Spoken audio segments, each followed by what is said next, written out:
Now on page 2, we have a few that we need to write the formulas for, then we're going to start writing names. Okay, ammonium oxide. Ammonium, NH4 plus 1. Oxide is O minus 2. Not a charge balance. Put the parenthesis around the polyatomic ion. Subscript on the outside. 10 for selenide. 10 is Sn plus 4. Selenium is Se, and it's minus 2. So we need 2 seleniums. Hydroiodic acid. Okay. Now, hydro acids really just usually mean an acid and a halogen. So it's an acid, so you know it's going to be H. Hydroiodic,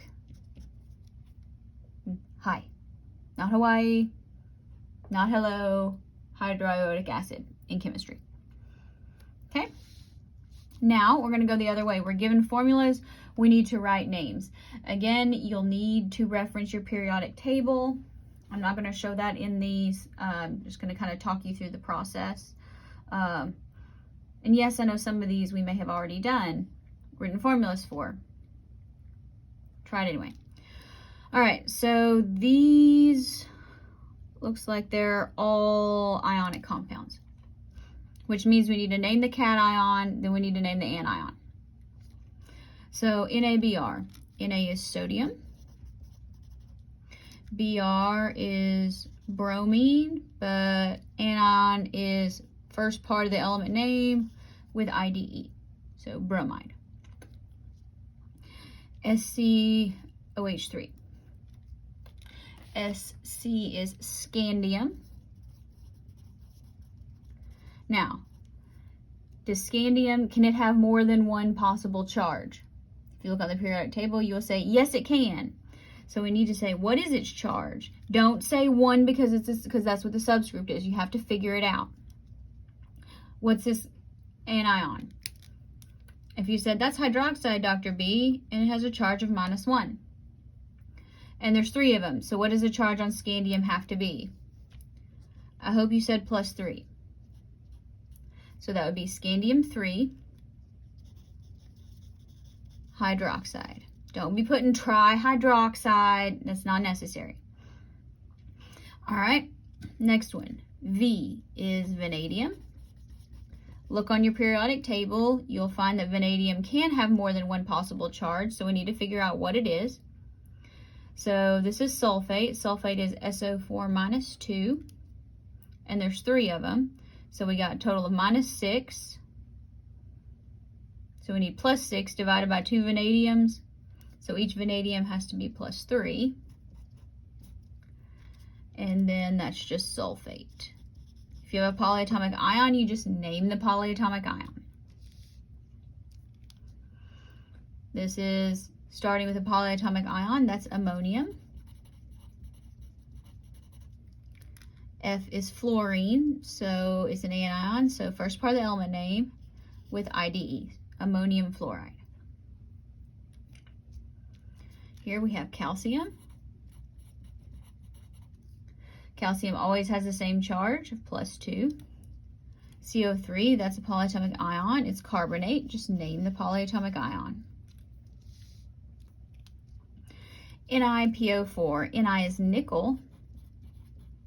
Can it have more than one possible positive charge? Yes, it can. All right. So we need to figure out what it is. This anion portion, that's phosphate, PO4 minus 3. There's only one nickel, so it has to be +3. Now, name the anion. Next. All right, lithium.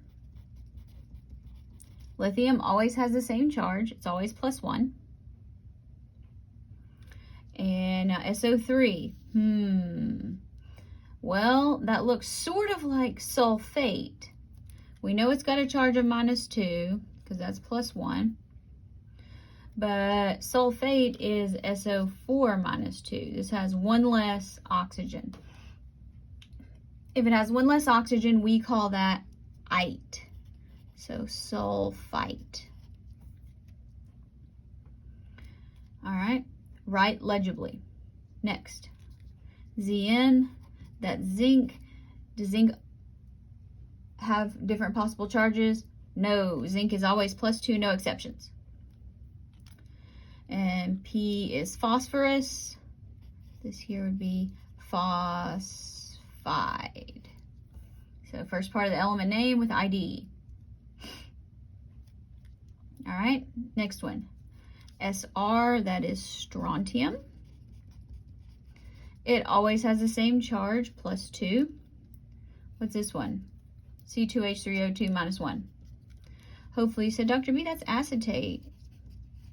You did, great. All right, next one. Cu2O. All right, Cu is copper. Now, can copper have more than one possible positive charge? Yes. What is it? And most of you are going to say, oh, it's 2 because there's 2 of them. No. Look at the anion here. Oxygen is -2. So what's the charge on copper? +1. So you put copper 1. Again, this is the positive charge, not the subscript. They may be the same, usually they're not. And O by itself, that is oxide. Ag is silver. Can silver have more than one possible positive charge? No. It's always +1, no exceptions. Our anion here is phosphate, so just write it down. Okay, next. Y is yttrium. Can yttrium have more than one possible positive charge? Definitely. All right, so what is this? ClO3, ClO3 -1, that is, oops, hold on. So yttrium has to be +1, so we'll put the 1 there. And that is chlorate. SnS2. Sn is tin. Can tin have more than one possible positive charge? Yes, it can. What is it? S, that's sulfur, or sulfide, has a charge of -2. There's 2 of them, so tin has to be +4. Yes, you have to know your Roman numerals. S by itself is sulfide. Ti, CO32. Ti is titanium. Can titanium have more than one possible charge? Yes, it can. So we're going to figure it out. CO3 -2 is carbonate. There are 2 of them. So titanium also must have a charge of +4. And we already said that's carbonate. Next, KNO3. K is potassium. Potassium is in group 1. It always has a charge of +1.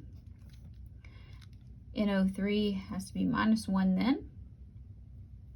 And that is nitrate. Last one on this page. Pb3N2. Pb, that is lead. Can lead have more than one possible charge? Yes. We need to figure out what it is. N is nitrogen or nitride. That's -3. And there's 2 of them, so we got a total of 6 negatives. So this has to be +2. Lead to nitride.